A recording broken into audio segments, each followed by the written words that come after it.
मोर प्रिय देशवासीगण स्वाधीनतार ही महापर्व 140 कोटी संकल्पर पर्व स्वाधीनतार सामग्रिक उपलब्धि गौरवर मुहूर्त एवं आज हृदय आनंदरे परिपूर्ण देश एकतार भावना को निरंतर भाव सुदृढ़ता प्रदान कर चली 140 कोटी देशवासी आज त्रिरंगार रंगरे रंगायित हर घर तिरंगा सह देशर कोण अनुकोण मातृभूमिर जयगान हेउछि। मोर प्रिय देशवासीगण 1947 मसीह अनेक संभावना को नहीं देश स्वाधीन है अनेक आकांक्षा थिला किंतु आह्वान अधिक थिला। पूज्य बापूंक सिद्धांत को नहीं संविधान सभार सभ्य माने गोटे बहुत गुरुत्वपूर्ण दायित्व निर्वाह कले। संविधान विगत 75 वर्ष धरी आम मार्गदर्शन करि आसिछि। सेथिरे विद्वान महापुरुष डॉक्टर राजेंद्र प्रसाद, बाबा साहेब आंबेडकर, पंडित नेहरू, सरदार वल्लभ भाई पटेल, डॉक्टर एस राधाकृष्णन सह नारी शक्तिर अवदान मध्य रहिथिला। हंस मेहेट्टा, दक्षजानी बेलायुद्धनक भली विदुषी माने मध्य संविधान को सशक्त करिबारे निज भूमिका ग्रहण करथिले। मु आज सेमानंकु सादर प्रणिपात करुछि। मोर प्रिय देशवासीगण आज आम डॉक्टर श्यामा प्रसाद मुखर्जी 125तम जयंती पालन करुछु। भारतीय संविधान पर बलिदान देबारे से हेउछन्ति देशर प्रथम महापुरुष। धारा 370 उच्छेद करी संविधान को साकार करी तांको आमे प्रकृत श्रद्धांजलि देइछु। लालकिल्ला आज अनेक महान व्यक्तिविशेष उपस्थित जो माने देशर विकास रे कोनोसी ना कोनोसी क्षेत्र रे योगदान देइछन्ति। मु सम्मुखरे एक लघु भारतर दर्शन करि पारुछि। तत्सहित टेक्नोलोजी माध्यम रे विशाल भारत मध्य आज लालकिल्ला सह संयुक्त होइछि। स्वाधीनतार ही महापर्व अवसर रे मु प्रत्येक भारतीय भारत प्रेमी एवं आम मित्र मानक आंतरिक अभिनंदन जणाउछि। बंधुगण प्रकृति आम समस्त को परीक्षा करुछि। विगत किछि दिन धरी आमे अनेक प्राकृतिक विपर्ययर सम्मुखीन होइछु। पीड़ित मानक आमे समवेदना जणाउछु। राज्य एवं केंद्र सरकार मिसी उद्धार रिलीफ एवं पुनःथैथान कार्य पूर्णपणे लागि पड़िछु। बंधुगण आज अगस्ट 15 रे मते लालकिल्लार प्राचीररू ऑपरेशन सिंदूर वीर जवान मानक साल्यूट करिवार सुजोग मिलिछि। आम वीर सैनिक माने शत्रुंकु सेमानक कल्पनार अधिक दंड दैछन्ति। एप्रिल 22 तारिख रे पहलगाम रे सीमापारीरू आसी आतंकवादी माने जेउ भली नृशंस भाବରେ नरसंहार कले सेथिरे भारत आक्रोशरे भरि जाइथिला एवं समग्र विश्व मध्य चकित होई जाइथिला। मोर प्रिय देशवासीगण ऑपरेशन सिंदूर एही आक्रोशर परिप्रकाश। 22 तारिख पर आमे सेना को पूर्ण स्वाधीनता देदेलु। आम सेना ताहा करि देखाइले जहा अभूतपूर्व थिला। शत्रु देश रे प्रवेश करी सेमानकर अनेक आतंकवादर गड़ को ध्वंस कर दियागला। एहा परे पाकिस्तानर निद हजि जाइछि। तांकर क्षयक्षति संपर्क रे प्रत्यह नुआ नुआ तथ्य आसुछि। मोर प्रिय देशवासीगण देश अनेक दशंधि धरी आत्मवाद को सही आसिछि। एबे आमे एक नुआ सिद्धांत आपणाइछु। आतंकवादी एवं आतंक को प्रश्रय देउथुबा लोकंकु अभिन्न विवेचना कराजिबो। एबे भारत पारमाणविक धमक किंबा ब्लैकमेल को सह्य करिबो नाही। भविष्यत रे हार उचित जवाब देबा विषय रे आम सेना निष्पत्ति ग्रहण करिबो। मोर प्रिय देशवासीगण भारत एवं निष्पत्ति नैछि रक्त और पानी एकाठी बही पारिबो नाही। सिंधु बुझामणा केते एकतरफा एवं अन्यायपूर्ण थिला ताहा देशवासी एबे बुझी पारिछन्ति। आम नदी जल शत्रुंक जमी को सिंचन करुथला अथच आम जमी शुष्क होई रहुथला। विगत 7 दशंधि धरी एहा मो देशर चाषींक अकल्पनीय क्षति करिछि। भारतर पानी उपरे केवल भारतर चाषींक अधिकार रहिछि। सिंधु बुझामणा को भविष्यत रे सेही रूपरे सह्य कराजिबो नाही। चाषींक हित एवं देश हितरे एही बुझामणा आम पई ग्रहणीय नुहे। मोर प्रिय देशवासीगण स्वाधीनता प्राप्ति पई असंख्य लोक अनेक प्रकार बलिदान दैछन्ति। कारण थिला स्वाभिमान। बंधुगण पराधीनता आमको दरिद्र करी अन्यमानक उपरे निर्भरशील करिदेला। स्वाधीनता परे खाद्य समस्या एक बड़ आह्वान थिला किंतु मो देशर चाषी माने मुंड झाड़ तुंडरे मारी देशर अन्न भंडार गुड़ी को परिपूर्ण करदेले। खाद्य क्षेत्र में आज देश आत्मनिर्भर। कौनसी एक राष्ट्र पई आत्मसम्मानर सबुठारु बड़ परीक्षा हेउछि आत्मनिर्भरता। मोर प्रिय देशवासीगण आत्मनिर्भरता ही हेउछि विकसित भारतर आधार। तेणु आत्मनिर्भर हेबा पई प्रति मुहूर्तरे जाग्रत होई रहिबाकु पड़िबो। आत्मनिर्भरता संपर्क आम सामर्थ्य सह जड़ित। तेणु जेतेबेले आत्मनिर्भरतार अंत हुए सेतेबेले सामर्थ्य मध्य क्षीण होई चले। तेणु सामर्थ्यर सुरक्षा पई आत्मनिर्भरता अनिवार्य। बंधुगण ऑपरेशन सिंदूर समय आमे मेड इन इंडिया चमत्कारिता देखिचु जहाँ शत्रुपक्षर कल्पना बाहर थिला। आत्मनिर्भर होई नथिले कोन आमे एभली बर्बरचित कांडर दृढ़ जवाब एते शीघ्र देई पारिथांतु। विगत 10 वर्ष धरी क्रमागत भावे प्रतिरक्षा क्षेत्र में आत्मनिर्भरता पई रखा जाइथिबा लक्ष्यर परिणाम एबे दृष्टिगोचर हेउछि। ବନ୍ଧୁଗଣ, ଗୋଟିଏ ବିଷୟ ଆଡ଼କୁ ମୁଁ ଆପଣଙ୍କୁ ଦୃଷ୍ଟି ଆକର୍ଷଣ କରିବାକୁ ଚାହୁଁଛି। ଏକବିଂଶ ଶତାବ୍ଦୀ ବୈଷୟିକ ଜ୍ଞାନକୌଶଳର ଯୁଗ ଏବଂ ଏଥିରେ ଯେଉଁ ଦେଶ ଯେତେ ଉନ୍ନତ ସେ ସେତେ ବିକଶିତ ହୋଇପାରିଛି। ସେମିକଣ୍ଡକ୍ଟର ଦିଗକୁ ମୁଁ ଆପଣଙ୍କୁ ଦୃଷ୍ଟି ଆକର୍ଷଣ କରୁଛି। କାହାରିକୁ ସମାଲୋଚନା କରିବା ମୋର ଉଦ୍ଦେଶ୍ୟ ନୁହେଁ, କିନ୍ତୁ ଦେଶର ଯୁବପିଢ଼ି ଏକଥା ଜାଣିବା ଆବଶ୍ୟକ, ଆଜିକୁ 50-60 ବର୍ଷ ତଳେ ଆମ ଦେଶରେ ସେମିକଣ୍ଡକ୍ଟର ତିଆରିକୁ ନେଇ ପ୍ରସ୍ତୁତି ଆରମ୍ଭ ହୋଇଥିଲା, କିନ୍ତୁ ଏହି ଗୁରୁତ୍ୱପୂର୍ଣ୍ଣ ବିଷୟ ପ୍ରତି ଦୀର୍ଘ 50-60 ବର୍ଷ ପର୍ଯ୍ୟନ୍ତ ଧ୍ୟାନ ଦିଆଗଲା ନାହିଁ। ଆମ ପଛକୁ ଅନେକ ଦେଶ ଏହି କ୍ଷେତ୍ରରେ ନିଜର ନୈପୁଣ୍ୟ ପ୍ରଦର୍ଶନ କରିଛନ୍ତି। ବନ୍ଧୁଗଣ, ଆଜି ଆମେ ଯୁଦ୍ଧକାଳୀନ ଭିତ୍ତିରେ ଏହି କାର୍ଯ୍ୟକୁ ଆଗକୁ ନେଉଛୁ। ଏଥିପାଇଁ 6ଟି ୟୁନିଟ୍ କାର୍ଯ୍ୟକାରୀ ହେବାକୁ ଯାଉଛି, ଯେଉଁଥିରେ 4ଟିକୁ ସବୁଜ ସଂକେତ ମିଳିସାରିଛି। ଚଳିତ ବର୍ଷ ଶେଷ ଆଡ଼କୁ ଭାରତ ନିର୍ମିତ ସେମିକଣ୍ଡକ୍ଟର ଚିପ୍ସ ବଜାର ପ୍ରବେଶ କରିବ। ଶକ୍ତି ପାଇଁ ଆମେ ଅନେକ ଦେଶ ଉପରେ ନିର୍ଭରଶୀଳ, ଯେଉଁଥିପାଇଁ ଆମକୁ ଲକ୍ଷ ଲକ୍ଷ କୋଟି ଟଙ୍କା ଖର୍ଚ୍ଚ କରିବାକୁ ପଡ଼ୁଛି। ତେଣୁ ଏହି କ୍ଷେତ୍ରରେ ଆତ୍ମନିର୍ଭରତା ବହୁତ ଜରୁରୀ। ଏଥିପାଇଁ ଆମେ ଯତ୍ନବାନ ହୋଇଥିଲୁ। ବିଗତ 11 ବର୍ଷରେ ସୌରଶକ୍ତି ଉତ୍ପାଦନ 30 ଗୁଣ ବୃଦ୍ଧି ପାଇସାରିଛି। ନୂଆ ନୂଆ ନଦୀବନ୍ଧ ନିର୍ମାଣ ହେବା ଫଳରେ ଜଳବିଦ୍ୟୁତ୍ ଏବଂ ପରିବେଶ ଅନୁକୂଳ ଶକ୍ତି ମିଳିପାରିବ। ମିଶନ ଗ୍ରୀନ୍ ହାଇଡ୍ରୋଜେନକୁ ନେଇ ଆଜି ଭାରତ ହଜାର ହଜାର କୋଟି ଟଙ୍କା ବିନିଯୋଗ କରୁଛି। ଭବିଷ୍ୟତର ଶକ୍ତି ଆବଶ୍ୟକତାକୁ ଦୃଷ୍ଟିରେ ରଖି ଭାରତ ପାରମାଣବିକ ଶକ୍ତି ଉପରେ ମଧ୍ୟ ବହୁତ ବଡ଼ ପଦକ୍ଷେପ ଗ୍ରହଣ କରୁଛି। ଏବେ ଏହି କ୍ଷେତ୍ରରେ 10ଟି ନ୍ୟୁକ୍ଲିୟର ରିଆକ୍ଟର କାର୍ଯ୍ୟରତ। 2047 ମସିହା ସୁଦ୍ଧା ବିକଶିତ ଭାରତ ସହ ପାରମାଣବିକ ଶକ୍ତି ଉତ୍ପାଦନ 10 ଗୁଣ ବୃଦ୍ଧି କରାଯିବାର ଲକ୍ଷ୍ୟ ରଖାଯାଇଛି। ସଂସ୍କାର ଏକ ନିୟମିତ ପ୍ରକ୍ରିୟା।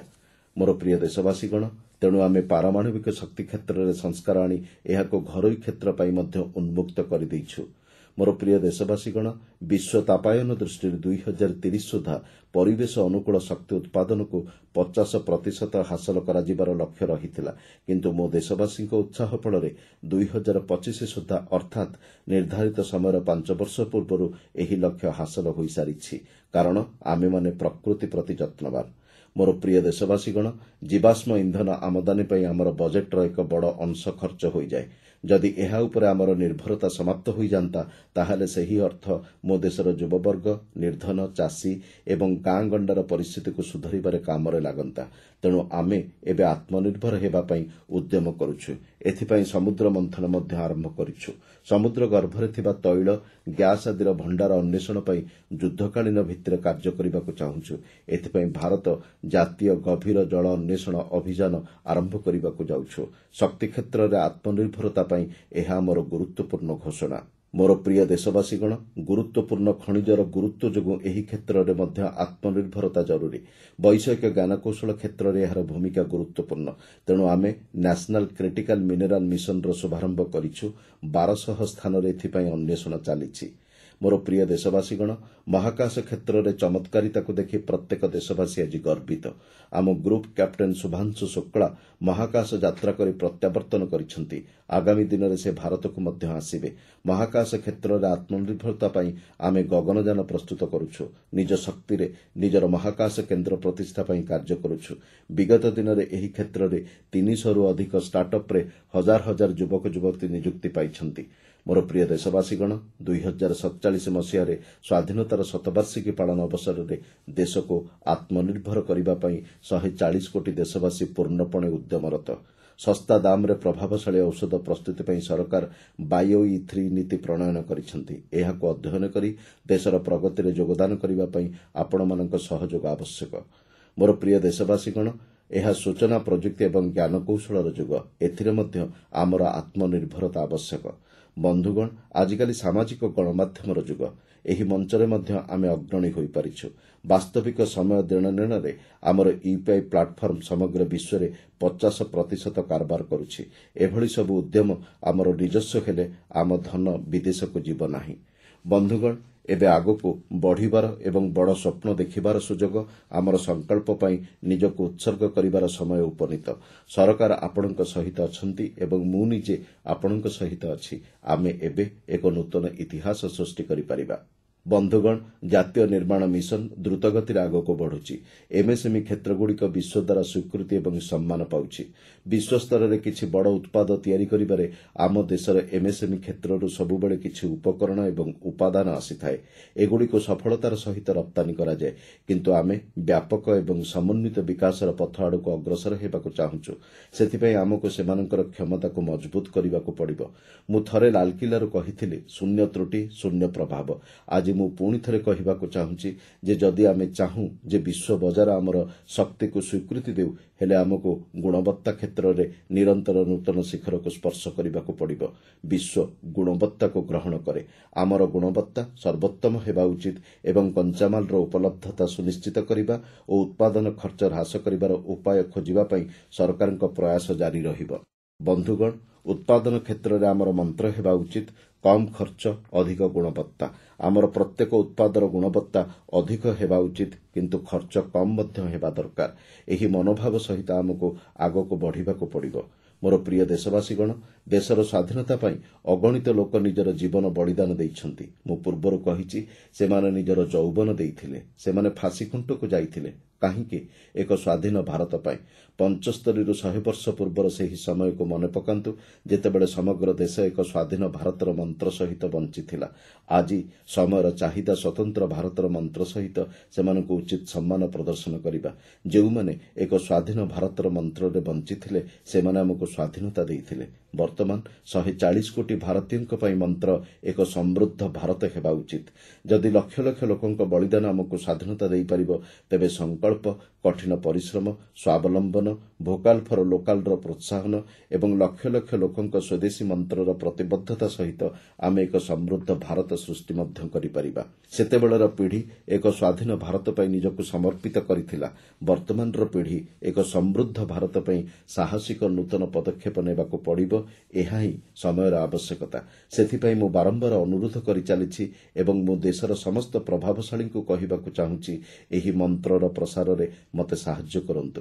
ସମସ୍ତ ରାଜନୈତିକ ଦଳ, ରାଜନେତା ଏବଂ ସମାଜର ସବୁ ବର୍ଗଙ୍କୁ ନିବେଦନ କରୁଛି, ଆସନ୍ତୁ, ଏହା କୌଣସି ରାଜନୈତିକ ଦଳର ଚିନ୍ତାଧାରା ନୁହେଁ, ବରଂ ଭାରତ ଆମ ସମସ୍ତଙ୍କର। ଏକାଠି ହୋଇ ଭୋକାଲ ଫର ଲୋକାଲକୁ ଆମେ ସମସ୍ତେ ଜୀବନର ମନ୍ତ୍ର କରିବା ଉଚିତ। ଆମେ କେବଳ ଭାରତରେ ତିଆରି ସେହି ଉତ୍ପାଦ କିଣିବା ଏବଂ ବ୍ୟବହାର କରିବା ଉଚିତ, ଯାହା ଭାରତୀୟ ନାଗରିକଙ୍କ ପରିଶ୍ରମରେ ତିଆରି, ଯାହା ଆମ ମାଟିର ସୁଗନ୍ଧ ବହନ କରେ ଏବଂ ଆତ୍ମନିର୍ଭରଶୀଳତା ପାଇଁ ଆମର ସଂକଳ୍ପକୁ ଦୃଢ଼ କରେ। ଏହା ଆମର ସାମୂହିକ ପ୍ରଜ୍ଞାନ ହେବା ଉଚିତ ଏବଂ କିଛି ସମୟ ମଧ୍ୟରେ ବନ୍ଧୁଗଣ, ଆମେ ଦୁନିଆକୁ ବଦଳାଇ ଦେଇପାରିବା। ଆଜି ମୁଁ ପ୍ରତ୍ୟେକ ଛୋଟ ବ୍ୟବସାୟୀ ଏବଂ ଦୋକାନୀଙ୍କୁ ନିବେଦନ କରିବାକୁ ଚାହୁଁଛି, ଆପଣଙ୍କର ମଧ୍ୟ ଏଥିପାଇଁ ଦାୟିତ୍ୱ ରହିଛି। ପିଲାଦିନରେ ଆମେ ଦୋକାନଗୁଡ଼ିକୁ କେବଳ ଘିଅ ଦୋକାନ ଭାବରେ ଚିହ୍ନଟ ହେଉଥିବା ଦେଖୁଥିଲୁ, କିନ୍ତୁ ସମୟ ସହିତ ଲୋକମାନେ ଶୁଦ୍ଧ ଘିଅ ଦୋକାନ ଲେଖିବା ଆରମ୍ଭ କଲେ। ସେହିପରି ମୁଁ ଚାହୁଁଛି ଯେ ସାରା ଦେଶର ବ୍ୟବସାୟୀ ଏବଂ ଦୋକାନୀମାନେ ସ୍ୱଦେଶୀ ସାମଗ୍ରୀ ଏଠାରେ ବିକ୍ରି ହେଉଛି ଲେଖାଥିବା ବୋର୍ଡ ଲଗାନ୍ତୁ। ଆସନ୍ତୁ, ଆମେ ସ୍ୱଦେଶୀ ଉପରେ ଗର୍ବ କରିବା। ଆମେ ଏହାକୁ ବାଧ୍ୟତାମୂଳକ ଭାବରେ ନୁହେଁ, ବରଂ ସ୍ୱେଚ୍ଛାକୃତ ଭାବେ ଏବଂ ଆବଶ୍ୟକ ହେଲେ ଅନ୍ୟମାନଙ୍କୁ ଏହାକୁ ବ୍ୟବହାର କରିବାକୁ ବାଧ୍ୟ କରିବା ପାଇଁ ମଧ୍ୟ ପ୍ରବର୍ତ୍ତାଇ ପାରିବା। ଏହା ଆମର ଶକ୍ତିକୁ ହେବା ଉଚିତ। ଏହା ଆମର ମାର୍ଗଦର୍ଶକ ମଧ୍ୟ ହେବା ଉଚିତ। ମୋର ପ୍ରିୟ ଦେଶବାସୀଗଣ, ବହୁଦିନ ଧରି ମୁଁ ସରକାରରେ ସେବା କରିବାର ସୁଯୋଗ ପାଇଛି। ମୁଁ ଅନେକ ଉତ୍ଥାନ ପତନ ଦେଖିଛି। ସରକାର ସମ୍ମୁଖୀନ ହେଉଥିବା ଆହ୍ୱାନଗୁଡ଼ିକ ସହିତ ମୁଁ ପରିଚିତ ଏବଂ ପ୍ରଶାସନିକ ବ୍ୟବସ୍ଥାର ସୀମାବଦ୍ଧତା ସହିତ ମଧ୍ୟ ପରିଚିତ। ତଥାପି ଏସବୁ ସତ୍ତ୍ୱେ ଏହା ଆମର ଦାୟିତ୍ୱ ରହିଛି ଯେ ଆମେ ଅନ୍ୟ କାହାର ସଫଳତାକୁ ହ୍ରାସ କରିବାରେ ଆମର ଶକ୍ତି ନଷ୍ଟ ନ କରିବା ଉଚିତ। ମୋର ଦୀର୍ଘ ଅଭିଜ୍ଞତାରୁ ଆମେ ଆମର ସମସ୍ତ ଶକ୍ତିକୁ ଆମର ନିଜର କ୍ଷମତା ଏବଂ ସଫଳତାକୁ ଉନ୍ନତ କରିବାରେ ଉତ୍ସର୍ଗ କରିବା ଉଚିତ।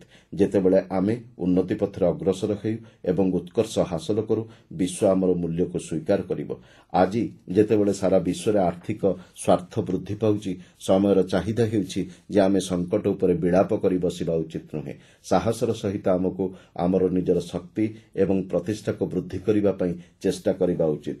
ମୋର 25 ବର୍ଷର ପ୍ରଶାସନିକ ଅଭିଜ୍ଞତାରୁ ମୁଁ ଏହା କହିପାରିବି, ଯଦି ଆମେ ଏହି ପଥ ବାଛୁ ଏବଂ ଯଦି ସମସ୍ତେ ଏହାକୁ ବାଛୁ, ତେବେ କୌଣସି ବାହ୍ୟ ଶକ୍ତି ଆମକୁ କେବେ ଦୁର୍ବଳ କରିପାରିବ ନାହିଁ। ମୋର ପ୍ରିୟ ଦେଶବାସୀଗଣ, ଗତ ଦଶନ୍ଧି ସଂସ୍କାର, କାର୍ଯ୍ୟଦକ୍ଷତା ଏବଂ ରୂପାନ୍ତରର ଦଶନ୍ଧି ଥିଲା। କିନ୍ତୁ ଏବେ ଆମକୁ ଆମର ପ୍ରୟାସରେ ନୂତନ ଶକ୍ତି ଯୋଡ଼ିବାକୁ ପଡ଼ିବ। ସାମ୍ପ୍ରତିକ ସମୟରେ ଆମେ ଅନେକ ସଂସ୍କାର କରିଛୁ। ଏଫ୍ଡିଆଇ କ୍ଷେତ୍ରରେ ହେଉ, ବୀମା କ୍ଷେତ୍ରରେ ହେଉ, ବିଶ୍ୱସ୍ତରୀୟ ବିଶ୍ୱବିଦ୍ୟାଳୟଗୁଡ଼ିକୁ ଭାରତରେ କ୍ୟାମ୍ପସ୍ ସ୍ଥାପନ କରିବାକୁ ଅନୁମତି ଦେବା ହେଉ, ଆମେ 40,000ରୁ ଅଧିକ ଅବ୍ୟବହୃତ ନୀତିକୁ ଉଚ୍ଛେଦ କରିଛୁ। କେବଳ ସେତିକି ନୁହେଁ, ଆମେ 1,500ରୁ ଅଧିକ ପୁରୁଣା ଆଇନକୁ ମଧ୍ୟ ଉଚ୍ଛେଦ କରିଛୁ। ଆମେ ସାଧାରଣ ଲୋକଙ୍କ ସ୍ୱାର୍ଥକୁ ସବୁବେଳେ ପ୍ରାଥମିକତା ଦେଇ ଅନେକ ଆଇନ ସଂଶୋଧନ କରିବା ପାଇଁ ସଂସଦକୁ ଯାଇଛୁ। ଏଥର ମଧ୍ୟ ହଟ୍ଟଗୋଳ ମଧ୍ୟରେ ଆୟକର ଆଇନରେ ହୋଇଥିବା ଏକ ଗୁରୁତ୍ୱପୂର୍ଣ୍ଣ ସଂସ୍କାର ବିଷୟରେ ଖବର ଲୋକଙ୍କ ପାଖରେ ପହଞ୍ଚାଇ ନ ଥାଇପାରେ। ଆମେ 280ରୁ ଅଧିକ ଧାରା ଉଚ୍ଛେଦ କରିବାକୁ ନିଷ୍ପତ୍ତି ନେଇଛୁ। ବନ୍ଧୁଗଣ, ଆମର ସଂସ୍କାର କେବଳ ଅର୍ଥନୈତିକ କ୍ଷେତ୍ରରେ ସୀମିତ ନୁହେଁ। ଆମେ ନାଗରିକଙ୍କ ଜୀବନକୁ ସହଜ କରିବା ପାଇଁ ଏଭଳି ପଦକ୍ଷେପ କାର୍ଯ୍ୟକାରୀ କରିଛୁ। ଆୟକର ଫେରସ୍ତ ତୁରନ୍ତ ହେବା ସଂସ୍କାରର ପ୍ରତିଫଳନ। 12 ଲକ୍ଷ ଟଙ୍କା ପର୍ଯ୍ୟନ୍ତ ଆୟକୁ ଆୟକର ମୁକ୍ତ କରିବା, ଏହା ମୋର ମଧ୍ୟବିତ୍ତ ପରିବାର ପାଇଁ ବହୁତ ଆନନ୍ଦ ଆଣିଛି, ଯେଉଁମାନେ କି ରାଷ୍ଟ୍ର ନିର୍ମାଣରେ ଯୋଗଦାନ ଦେବାକୁ ଆଗ୍ରହୀ। ପୂର୍ବରୁ କେହି କଳ୍ପନା କରିନଥିଲେ ଯେ 12 ଲକ୍ଷ ଟଙ୍କା ପର୍ଯ୍ୟନ୍ତ ଆୟ ସମ୍ପୂର୍ଣ୍ଣ ଟିକସମୁକ୍ତ ହୋଇପାରିବ, କିନ୍ତୁ ଆମେ ଆଜି ଏହାକୁ ବାସ୍ତବରେ ପରିଣତ କରିଛୁ। ଯେତେବେଳେ ରାଷ୍ଟ୍ରର ଶକ୍ତି ବୃଦ୍ଧି ପାଏ, ଏହାର ନାଗରିକମାନେ ସୁଫଳ ପାଆନ୍ତି।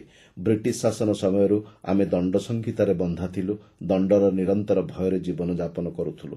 ସ୍ୱାଧୀନତାର 75 ବର୍ଷ ଏହିପରି ବିତିଗଲା। ଆମେ ଦଣ୍ଡ ସଂହିତାକୁ ଉଚ୍ଛେଦ କରି ଭାରତୀୟ ନ୍ୟାୟ ସଂହିତା ଆଣିଛୁ।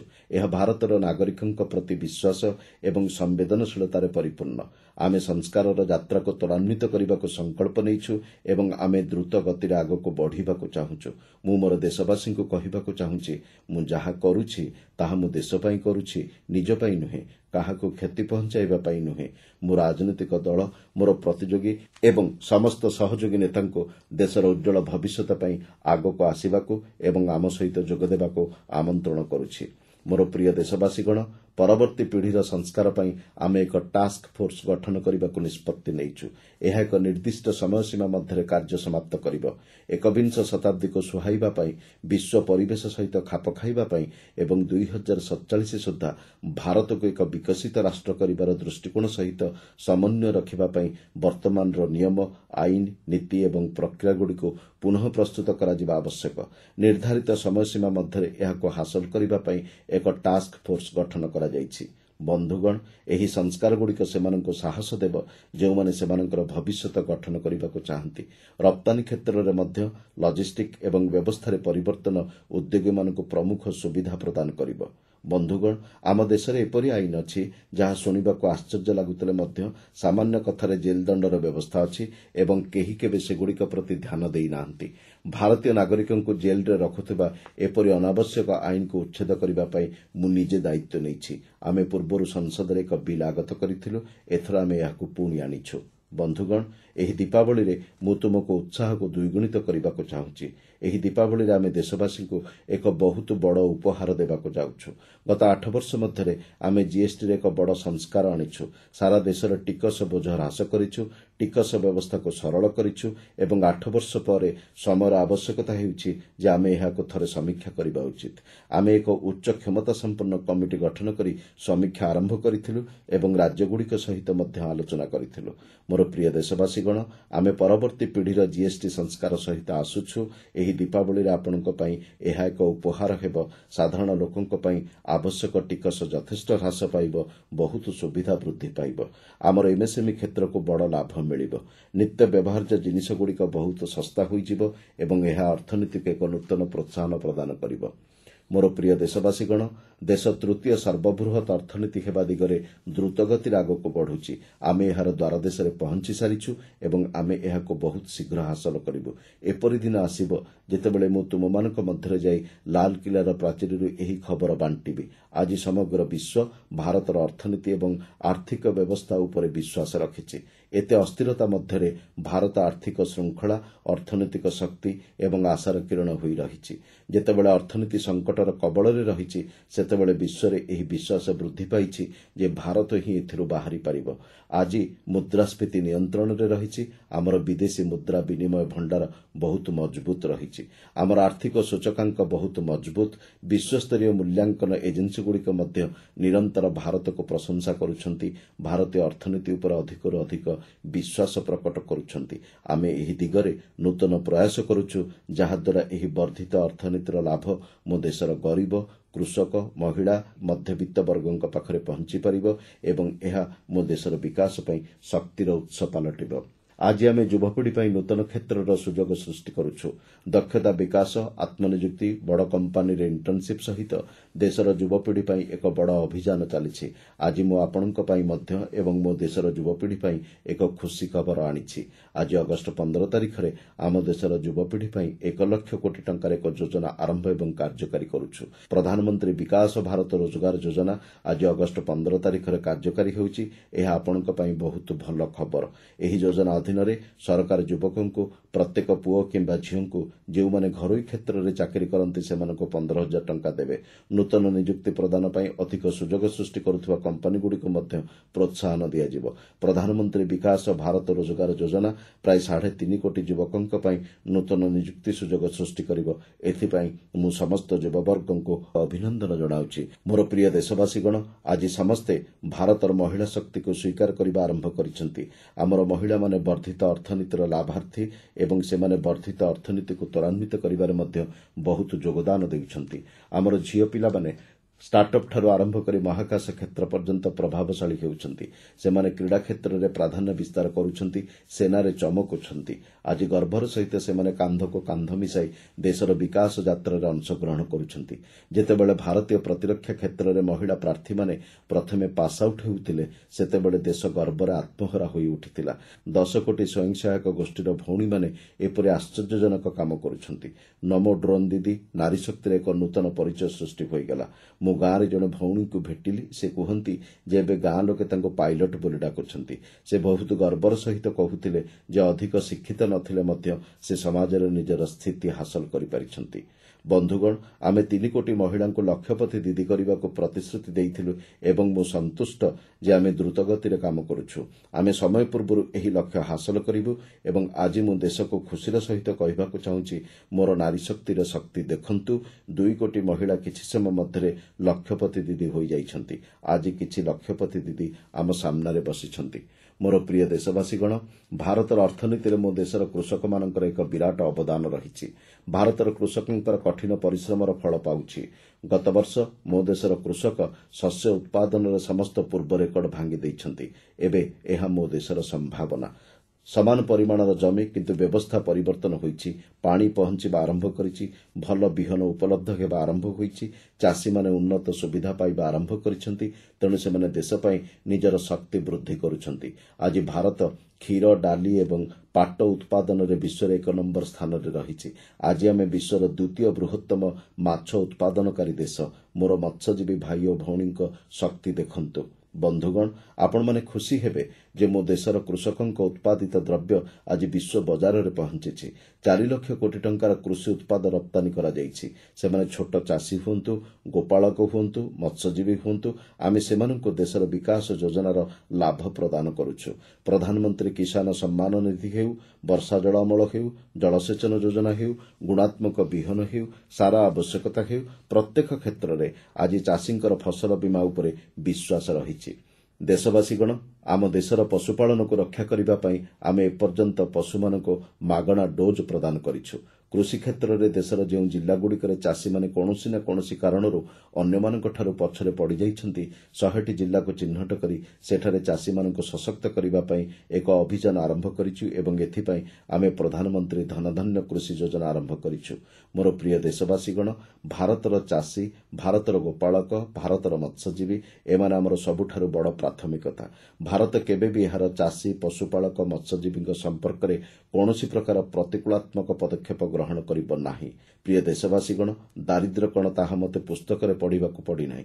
मु एहा जाने, मु मध्य सरकार रे अछि। तेणु मोर प्रयास रही जे सरकार केवल फाइल रे सीमित न रहू। सरकार देशर नागरिकों जीवन रे रहिबा उचित।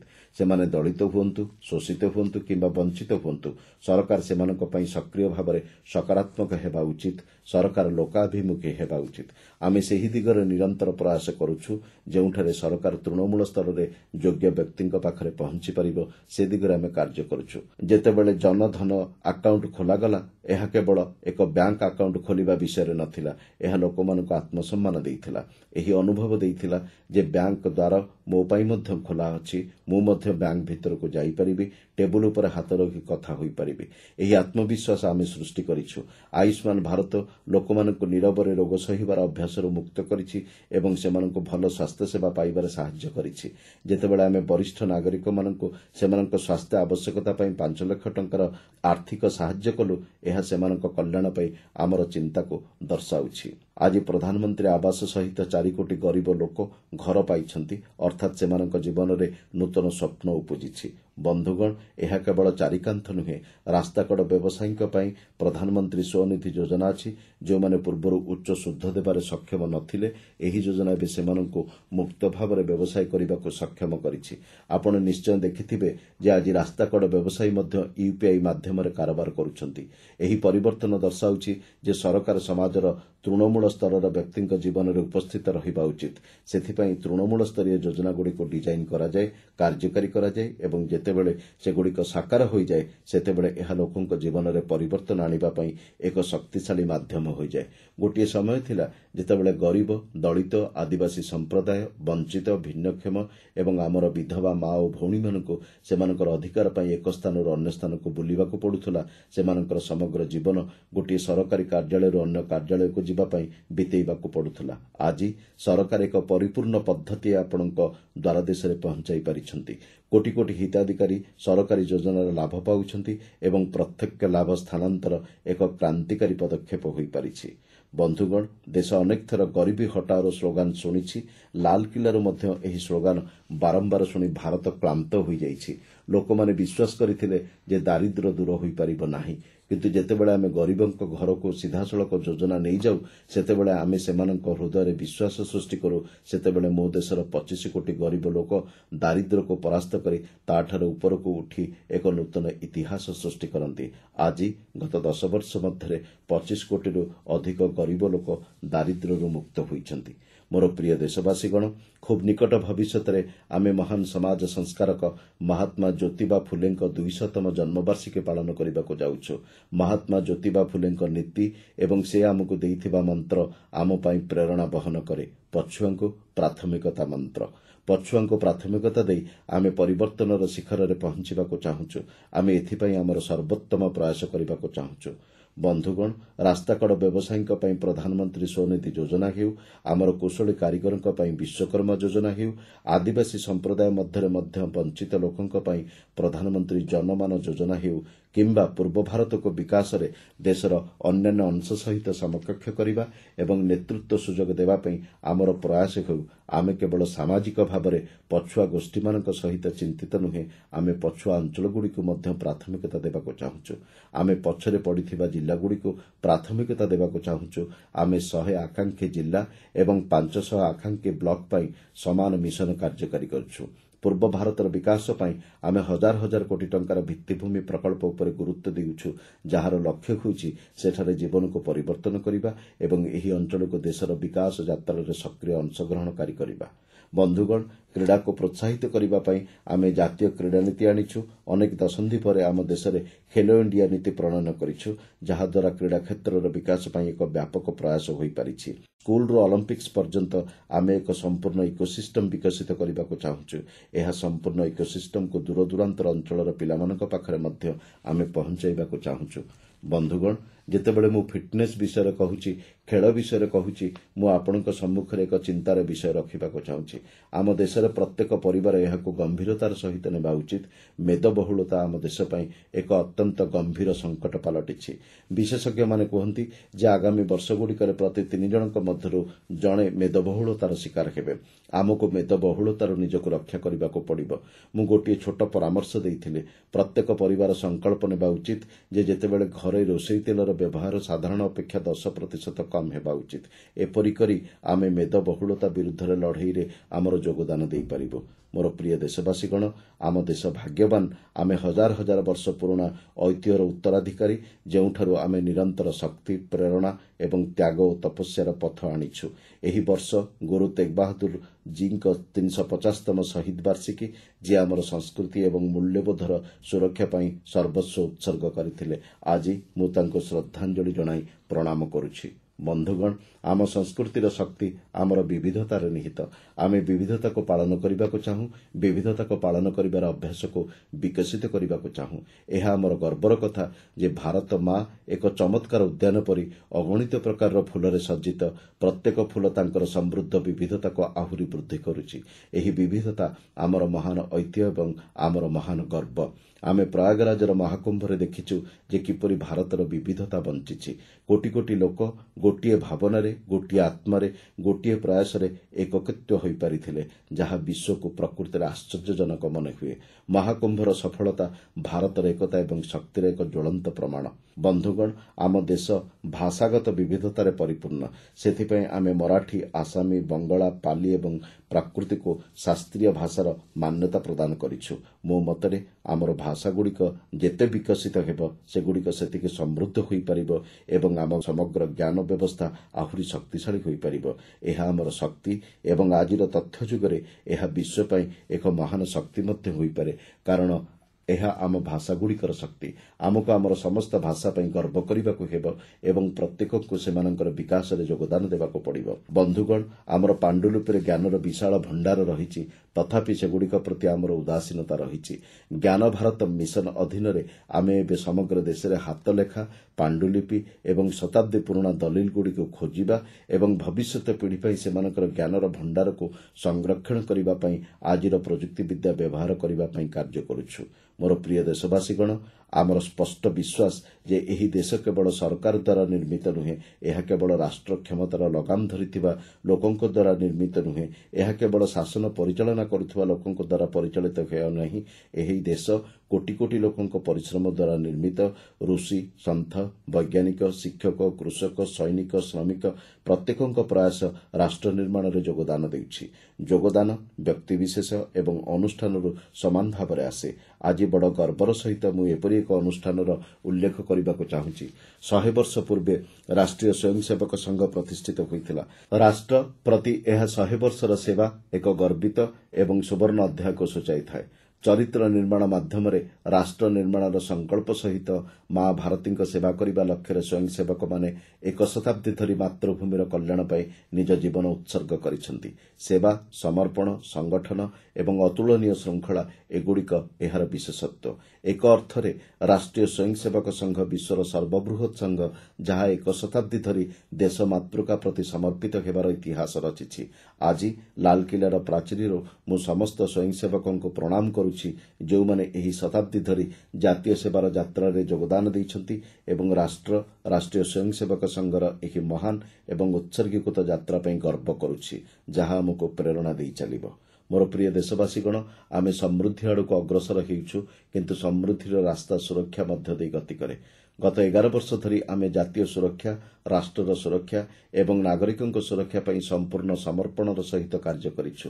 ଆମେ ପରିବର୍ତ୍ତନ ଆଣିବାରେ ସଫଳ ହୋଇଛୁ। ଦେଶ ଜାଣେ ଯେ ଆମ ଦେଶର ବିଶାଳ ଆଦିବାସୀ ଅଞ୍ଚଳଗୁଡ଼ିକ ବହୁ ଦଶନ୍ଧି ଧରି ନକ୍ସଲବାଦ ଏବଂ ମାଓବାଦର କବଳରେ ରହିଥିଲା। ସବୁଠାରୁ ଅଧିକ ଦୁଃଖ ମୋର ଆଦିବାସୀ ପରିବାରମାନେ ସହ୍ୟ କରିଥିଲେ। ଆଦିବାସୀ ମା ଏବଂ ଭଉଣୀମାନେ ସେମାନଙ୍କର ଉଜ୍ଜ୍ୱଳ ପ୍ରତିଶ୍ରୁତିବଦ୍ଧ ସନ୍ତାନମାନଙ୍କୁ ହରାଇଥିଲେ। ଛୋଟ ପିଲାମାନଙ୍କୁ ଭୁଲ ରାସ୍ତାରେ ପ୍ରଲୋଭିତ କରାଯାଇଥିଲା, ଭ୍ରମିତ କରାଯାଇଥିଲା ଏବଂ ସେମାନଙ୍କ ଜୀବନ ନଷ୍ଟ କରାଯାଇଥିଲା। ଆମେ ଦୃଢ଼ ଏବଂ ନିର୍ଣ୍ଣାୟକ କାର୍ଯ୍ୟାନୁଷ୍ଠାନ ଗ୍ରହଣ କରିଥିଲୁ। ଗୋଟିଏ ସମୟ ଥିଲା ଯେତେବେଳେ ନକ୍ସଲବାଦ 125ରୁ ଅଧିକ ଜିଲ୍ଲାରେ ସକ୍ରିୟ ଥିଲା। ଆମର ଆଦିବାସୀ ଅଞ୍ଚଳ ଏବଂ ଯୁବକମାନେ ମାଓବାଦର କବଳରେ ଫସି ଯାଇଥିଲେ।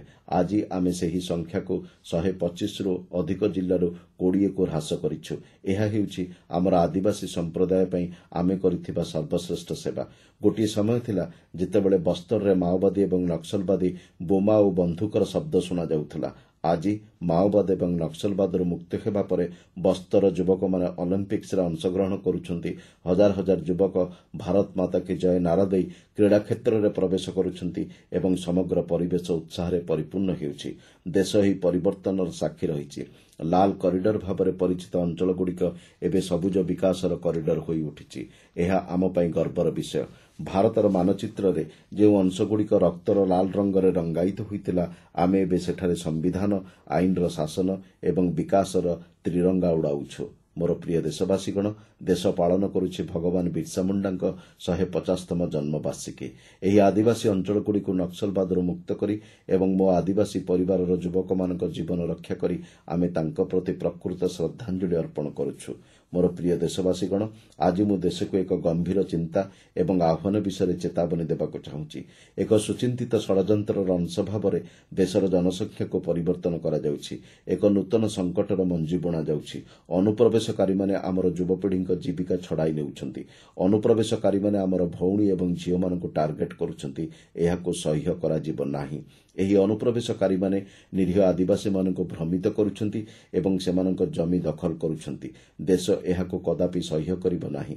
ଯେତେବେଳେ ଜନସଂଖ୍ୟାଗତ ପରିବର୍ତ୍ତନ ହୁଏ, ବିଶେଷ କରି ସୀମାନ୍ତ ଅଞ୍ଚଳରେ, ଏହା ଜାତୀୟ ସୁରକ୍ଷା ପାଇଁ ଏକ ସଙ୍କଟ ସୃଷ୍ଟି କରେ। ଏହା ଦେଶର ଏକତା, ଅଖଣ୍ଡତା ଏବଂ ପ୍ରଗତିକୁ ବିପଦରେ ପକାଇଥାଏ। ଏହା ସାମାଜିକ ଉତ୍ତେଜନାର ମଞ୍ଜି ବୁଣିଥାଏ। କୌଣସି ଦେଶ ନିଜକୁ ଅନୁପ୍ରବେଶକାରୀଙ୍କ ହାତରେ ସମର୍ପଣ କରିପାରିବ ନାହିଁ। ବିଶ୍ୱର କୌଣସି ରାଷ୍ଟ୍ର ଏପରି କରେ ନାହିଁ। ତେବେ ଆମେ ଭାରତକୁ ଏପରି କରିବାକୁ କିପରି ଅନୁମତି ଦେଇପାରିବୁ? ଆମର ପୂର୍ବପୁରୁଷମାନେ ବଳିଦାନ ଦେଇ ସ୍ୱାଧୀନତା ପାଇଥିଲେ। ସେମାନେ ଆମକୁ ଏକ ମୁକ୍ତ ଭାରତ ଦେଇଥିଲେ। ସେହି ମହାନ ଆତ୍ମାମାନଙ୍କ ପ୍ରତି ଆମର କର୍ତ୍ତବ୍ୟ ଯେ ଆମେ ଆମ ଦେଶ ଭିତରେ ଏପରି କାର୍ଯ୍ୟ ଗ୍ରହଣ କରୁନାହୁଁ। ଏହା ସେମାନଙ୍କ ପ୍ରତି ପ୍ରକୃତ ଶ୍ରଦ୍ଧାଞ୍ଜଳି ହେବ। ତେଣୁ ଆଜି ଲାଲକିଲ୍ଲାର ପ୍ରାଚୀରରୁ ମୁଁ ଘୋଷଣା କରୁଛି ଯେ ଆମେ ଏକ ଉଚ୍ଚ ଶକ୍ତିଶାଳୀ ଜନସଂଖ୍ୟା ମିଶନ ଆରମ୍ଭ କରିବାକୁ ନିଷ୍ପତ୍ତି ନେଇଛୁ। ଏହି ମିଶନ ମାଧ୍ୟମରେ ଭାରତ ଉପରେ ଏବେ ଦେଖାଦେଇଥିବା ଗମ୍ଭୀର ସଙ୍କଟର ସମାଧାନ ସୁନିଶ୍ଚିତ ଏବଂ ସମୟସୀମା ମଧ୍ୟରେ କରାଯିବ। ଆମେ ଏହି ଦିଗରେ ଆଗକୁ ବଢ଼ୁଛୁ। ମୋର ପ୍ରିୟ ଦେଶବାସୀଗଣ, ଆସନ୍ତାକାଲି ଜନ୍ମାଷ୍ଟମୀର ପବିତ୍ର ପର୍ବ, ଯାହାକୁ ସାରା ଦେଶରେ ଭଗବାନ ଶ୍ରୀକୃଷ୍ଣଙ୍କ ଜନ୍ମବାର୍ଷିକୀ ଭାବରେ ପାଳନ କରାଯାଉଛି। ବନ୍ଧୁଗଣ, ଯେତେବେଳେ ମୁଁ ଭଗବାନ ଶ୍ରୀକୃଷ୍ଣଙ୍କୁ ସ୍ମରଣ କରେ, ଆମେ ଦେଖୁ ଯେ ଆଜି ସାରା ବିଶ୍ୱରେ ଯୁଦ୍ଧର ପଦ୍ଧତି ପରିବର୍ତ୍ତନ ହେଉଛି।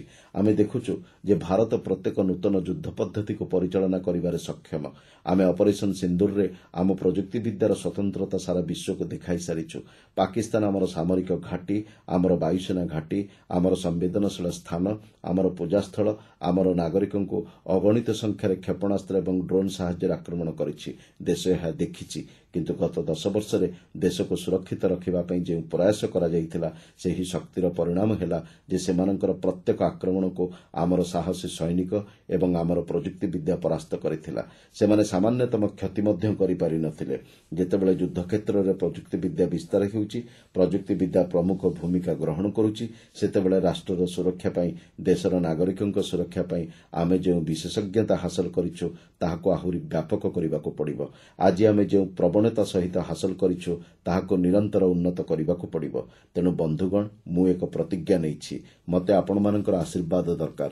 ମୋତେ କୋଟି କୋଟି ଦେଶବାସୀଙ୍କ ଆଶୀର୍ବାଦ ଦରକାର। କାରଣ ଯେତେ ସମୃଦ୍ଧ ହେଉନା କାହିଁକି, ଯଦି ସୁରକ୍ଷା ପ୍ରତି ଉଦାସୀନତା ଥାଏ, ତେବେ ସମୃଦ୍ଧି ମଧ୍ୟ କୌଣସି କାମରେ ନୁହେଁ। ତେଣୁ ସୁରକ୍ଷାର ଗୁରୁତ୍ୱ ବହୁତ ଅଧିକ।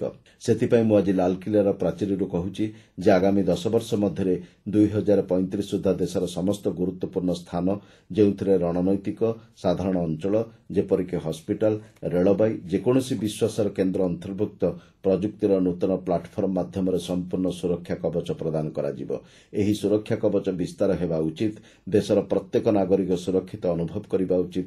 ଯେକୌଣସି ପ୍ରଯୁକ୍ତିବିଦ୍ୟା ଆମ ଉପରେ ଆକ୍ରମଣ କରିବାକୁ ଆସେ, ଆମର ପ୍ରଯୁକ୍ତିବିଦ୍ୟା ତାଠାରୁ ଉନ୍ନତ ପ୍ରମାଣିତ ହେବା ଉଚିତ। ତେଣୁ ଆଗାମୀ 10 ବର୍ଷ ମଧ୍ୟରେ 2035 ପର୍ଯ୍ୟନ୍ତ ମୁଁ ଏହି ଜାତୀୟ ସୁରକ୍ଷା କବଚକୁ ବିସ୍ତାର କରିବାକୁ, ଏହାକୁ ମଜବୁତ କରିବାକୁ, ଆଧୁନିକୀକରଣ କରିବାକୁ ଚାହୁଁଛି। ତେଣୁ ଭଗବାନ ଶ୍ରୀକୃଷ୍ଣଙ୍କଠାରୁ ପ୍ରେରଣା ନେଇ ଆମେ ଶ୍ରୀକୃଷ୍ଣଙ୍କ ସୁଦର୍ଶନ ଚକ୍ରର ପଥ ବାଛିଛୁ। ଆପଣମାନଙ୍କ ମଧ୍ୟରୁ ଅନେକଙ୍କର ମନେଥିବ ଯେ ଯେତେବେଳେ ମହାଭାରତ ଯୁଦ୍ଧ ଚାଲିଥିଲା, ଶ୍ରୀକୃଷ୍ଣ ତାଙ୍କ ସୁଦର୍ଶନ ଚକ୍ର ଦ୍ୱାରା ସୂର୍ଯ୍ୟକିରଣକୁ ଅବରୋଧ କରିଥିଲେ ଏବଂ ଦିନରେ ଅନ୍ଧାର କରିଦେଇଥିଲେ। ସୁଦର୍ଶନ ଚକ୍ର ଦ୍ୱାରା ସୂର୍ଯ୍ୟକିରଣ ଅବରୋଧ କରାଯାଇଥିଲା ଏବଂ ଅର୍ଜୁନ ଜୟଦ୍ରଥଙ୍କୁ ହତ୍ୟା କରିବା ପାଇଁ ନେଇଥିବା ଶପଥ ପୂରଣ କରିପାରିଥିଲେ। ଏହା ସୁଦର୍ଶନ ଚକ୍ରର ଶକ୍ତି ଏବଂ ରଣନୀତିର ପରିଣାମ। ଏବେ ଦେଶ ସୁଦର୍ଶନ ଚକ୍ର ମିଶନ ଆରମ୍ଭ କରିବ। ଏହି ମିଶନ ସୁଦର୍ଶନ ଚକ୍ର ଏକ ଶକ୍ତିଶାଳୀ ଅସ୍ତ୍ର ପ୍ରଣାଳୀ କେବଳ ଶତ୍ରୁର ଆକ୍ରମଣକୁ ନିଷ୍କ୍ରିୟ କରିବ ନାହିଁ, ବରଂ ଶତ୍ରୁ ଉପରେ ଅନେକ ଗୁଣ ଅଧିକ ଆକ୍ରମଣ କରିପାରିବ। ଭାରତରେ ଏହି ସୁଦର୍ଶନ ଚକ୍ର ମିଶନ ପାଇଁ ଆମେ କେତେକ ମୌଳିକ ପନ୍ଥା ଆପଣେଇଛୁ। ଆମେ ଆଗାମୀ 10 ବର୍ଷ ମଧ୍ୟରେ ଏହାକୁ ବହୁତ ତୀବ୍ରତାର ସହିତ ଆଗକୁ ନେବାକୁ ଚାହୁଁଛୁ। ପ୍ରଥମତଃ ଏହା ସମ୍ପୂର୍ଣ୍ଣ ଆଧୁନିକ ବ୍ୟବସ୍ଥା, ତେଣୁ ଏହାର ଗବେଷଣା, ବିକାଶ ଏବଂ ଉତ୍ପାଦନ ଆମ ଦେଶରେ ହିଁ ହେବା ଉଚିତ। ଏହା ଆମ ଦେଶର ଯୁବପିଢ଼ିଙ୍କ ପ୍ରତିଭା ସହିତ ହେବା ଉଚିତ। ଏହା ଆମ ଦେଶର ଲୋକମାନେ ତିଆରି କରିବା ଉଚିତ। ଦ୍ୱିତୀୟତଃ ଏପରି ଏକ ବ୍ୟବସ୍ଥା ରହିବା ଯାହା ଯୁଦ୍ଧ ଦୃଷ୍ଟିରୁ ଭବିଷ୍ୟତର ସମ୍ଭାବନାକୁ ଗଣନା କରିବ ଏବଂ +1ର ରଣନୀତି ପ୍ରସ୍ତୁତ କରିବ। ଏବଂ ତୃତୀୟ କଥା ହେଉଛି ସୁଦର୍ଶନ ଚକ୍ରର ଶକ୍ତି ବହୁତ ସଠିକ୍ ଥିଲା ଏବଂ ଯେଉଁଠାକୁ ଯିବାର ଥିଲା ସେଠାକୁ ଯାଉଥିଲା ଏବଂ ଶ୍ରୀକୃଷ୍ଣଙ୍କ ପାଖକୁ ଫେରି ଆସିଥିଲା। ଆମେ ଏହି ସୁଦର୍ଶନ ଚକ୍ର ମାଧ୍ୟମରେ ଲକ୍ଷ୍ୟଭେଦପୂର୍ଣ୍ଣ ସଠିକ୍ କାର୍ଯ୍ୟ ପାଇଁ ଏକ ବ୍ୟବସ୍ଥା ବିକଶିତ କରିବା ଦିଗରେ ଆଗକୁ ବଢ଼ିବୁ। ତେଣୁ ମୁଁ ରାଷ୍ଟ୍ରର ସୁରକ୍ଷା ଏବଂ ଯୁଦ୍ଧର ପରିବର୍ତ୍ତିତ ପଥଗୁଡ଼ିକରେ ନାଗରିକଙ୍କ ସୁରକ୍ଷା ପାଇଁ ଏହି କାର୍ଯ୍ୟକୁ ମହାନ ପ୍ରତିବଦ୍ଧତାର ସହିତ ଆଗକୁ ବଢ଼ାଇବାକୁ ପ୍ରତିଜ୍ଞା କରୁଛି। ମୋର ପ୍ରିୟ ଦେଶବାସୀଗଣ, ଯେତେବେଳେ ଆମେ ଗଣତନ୍ତ୍ର, ସ୍ୱାଧୀନ ଭାରତ ବିଷୟରେ କଥା ହେଉ, ସେତେବେଳେ ଆମର ସମ୍ବିଧାନ ଆମ ପାଇଁ ସର୍ବୋତ୍ତମ ଆଲୋକମାଳା, ଆମର ପ୍ରେରଣାର କେନ୍ଦ୍ର ଭାବେ ଉଭା ହୋଇଥାଏ। କିନ୍ତୁ 50 ବର୍ଷ ପୂର୍ବେ ଭାରତର ସମ୍ବିଧାନକୁ ହତ୍ୟା କରାଯାଇଥିଲା, ଦେଶକୁ ଜେଲରେ ପରିଣତ କରାଯାଇଥିଲା, ଜରୁରୀକାଳୀନ ପରିସ୍ଥିତି ଲାଗୁ କରାଯାଇଥିଲା। ଜରୁରୀକାଳୀନ ପରିସ୍ଥିତିକୁ 50 ବର୍ଷ ବିତିଗଲାଣି। ଦେଶର କୌଣସି ପିଢ଼ି କେବେ ବି ସମ୍ବିଧାନକୁ ହତ୍ୟା କରିବାର ଏହି ପାପକୁ ଭୁଲିଯିବା ଉଚିତ ନୁହେଁ। ସମ୍ବିଧାନକୁ ହତ୍ୟା କରିଥିବା ପାପୀମାନଙ୍କୁ ମଧ୍ୟ ଭୁଲିଯିବା ଉଚିତ ନୁହେଁ। ଆମେ ଭାରତର ସମ୍ବିଧାନ ପ୍ରତି ଆମର ସମର୍ପଣକୁ ସୁଦୃଢ଼ କରି ଆଗକୁ ବଢ଼ିବା ଉଚିତ। ଏହା ଆମର ପ୍ରେରଣା। ମୋର ପ୍ରିୟ ଦେଶବାସୀଗଣ, ମୁଁ ଏହି ଲାଲକିଲ୍ଲାରୁ ପଞ୍ଚପ୍ରାଣ ବିଷୟରେ କହିଥିଲି।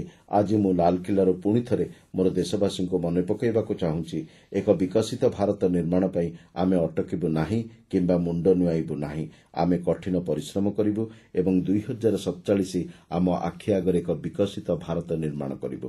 ମୋର ପ୍ରିୟ ଦେଶବାସୀଗଣ, ଆମର ଦ୍ୱିତୀୟ ପ୍ରତିଜ୍ଞା ହେଉଛି ଆମେ ଆମ ଜୀବନରେ, ଆମର ବ୍ୟବସ୍ଥାରେ, ଆମର ନିୟମ, ଆଇନ ଏବଂ ପରମ୍ପରାରେ ଦାସତ୍ୱର ଗୋଟିଏ ବି କଣିକା ମଧ୍ୟ ରଖିବାକୁ ଦେବୁ ନାହିଁ। ଆମେ ସମସ୍ତ ପ୍ରକାରର ଦାସତ୍ୱରୁ ମୁକ୍ତ ନ ହେବା ପର୍ଯ୍ୟନ୍ତ ବିଶ୍ରାମ ନେବୁ ନାହିଁ। ମୋର ଦେଶବାସୀଗଣ, ଆମେ ଆମର ଐତିହ୍ୟକୁ ନେଇ ଗର୍ବ ଅନୁଭବ କରୁ।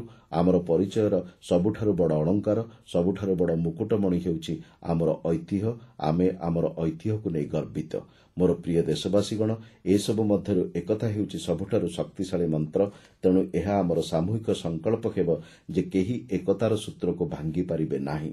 ମୋର ପ୍ରିୟ ଦେଶବାସୀଗଣ, ମା ଭାରତୀଙ୍କ ପ୍ରତି ଆମର କର୍ତ୍ତବ୍ୟ ପାଳନ କରିବା ପୂଜାଠାରୁ କମ୍ ନୁହେଁ, ତପସ୍ୟାଠାରୁ କମ୍ ନୁହେଁ, ଆରାଧନାଠାରୁ କମ୍ ନୁହେଁ। ସେହି ଭାବନା ସହିତ ମାତୃଭୂମିର କଲ୍ୟାଣ ପାଇଁ ଆମର ସର୍ବୋତ୍ତମ ପରିଶ୍ରମ କରିବା ସହିତ ଆମେ 2047 ସୁଦ୍ଧା ବିକଶିତ ଭାରତର ଲକ୍ଷ୍ୟ ହାସଲ କରିବା ପାଇଁ ନିଜକୁ ଉତ୍ସର୍ଗ କରିବୁ। ଆମେ ଯେକୌଣସି କ୍ଷମତା ଅଛି, ଆମେ ଯେକୌଣସି ସୁଯୋଗ ଛାଡ଼ିବୁ ନାହିଁ। କେବଳ ସେତିକି ନୁହେଁ, ଆମେ ନୂତନ ସୁଯୋଗ ସୃଷ୍ଟି କରିବୁ ଏବଂ ସେଗୁଡ଼ିକୁ ସୃଷ୍ଟି କରିବା ପରେ ଆମେ 140 କୋଟି ଦେଶବାସୀଙ୍କ ଶକ୍ତି ସହିତ ଆଗକୁ ବଢ଼ିବୁ। ମୋର ପ୍ରିୟ ଦେଶବାସୀଗଣ, ଆମକୁ ମନେ ରଖିବାକୁ ପଡ଼ିବ, 140 କୋଟି ଦେଶବାସୀଙ୍କୁ ମନେ ରଖିବାକୁ ପଡ଼ିବ, ଯିଏ କଠିନ ପରିଶ୍ରମ କରିଛନ୍ତି ସେ ହିଁ ଇତିହାସ ସୃଷ୍ଟି କରିଛନ୍ତି। ଯିଏ କଷ୍ଟକର କାର୍ଯ୍ୟ କରିଛନ୍ତି ସିଏ ହିଁ ଇତିହାସ ସୃଷ୍ଟି କରିଛନ୍ତି। ଯେଉଁମାନେ ବୃହତ୍ ପଥର ଖଣ୍ଡକୁ ଖଣ୍ଡ ଖଣ୍ଡ କରି ଭାଙ୍ଗିଛନ୍ତି, ସେମାନେ ସମୟର ଦିଗ ପରିବର୍ତ୍ତନ କରିଛନ୍ତି। ତେଣୁ ଆମେ ଆଜି ସେହି ସମୟରେ ଉପନୀତ ହୋଇଛୁ ଯେତେବେଳେ ସମୟକୁ ନୂଆ ଦିଗ ଦେବାକୁ ପଡ଼ିବ ଏବଂ ଆଜି ହିଁ ଏଥିପାଇଁ ପ୍ରକୃଷ୍ଟ ସମୟ। ମୋର ପ୍ରିୟ ଦେଶବାସୀଗଣ, ପୁଣି ଥରେ ସ୍ୱାଧୀନତାର ଏହି ମହାନ ପର୍ବରେ ଆପଣମାନଙ୍କୁ ସମସ୍ତଙ୍କୁ ମୋର ଅନେକ ଅନେକ ଶୁଭେଚ୍ଛା। ମୁଁ ଆପଣଙ୍କୁ ମୋର ହାର୍ଦ୍ଦିକ ଅଭିନନ୍ଦନ ଜଣାଉଛି। ଆପଣମାନେ ମୋ ସହିତ କୁହନ୍ତୁ, ଜୟ ହିନ୍ଦ, ଜୟ ହିନ୍ଦ, ଜୟ ହିନ୍ଦ। ଭାରତ ମାତା କି ଜୟ, ଭାରତ ମାତା କି ଜୟ, ଭାରତ ମାତା କି ଜୟ। ବନ୍ଦେ ମାତରମ୍, ବନ୍ଦେ ମାତରମ୍।